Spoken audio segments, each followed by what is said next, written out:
دوستان امروز اومدیم واسه یه چالش دیگه. لیتس گو. میریم چه سوالی چی داره.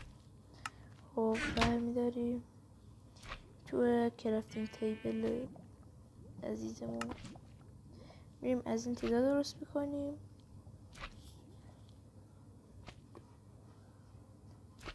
یه میشه تبدیلش آبشار نکنیم. اینا رو میکنیم، چست و کرافتینگ تیبل رو میکنیم. یه دونه از این رو اینجا میذاریم.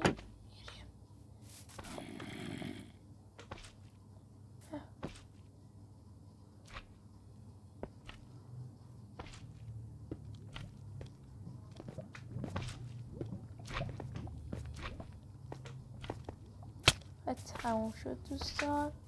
تا ویدیوهای بعدی، خدا نگهدار.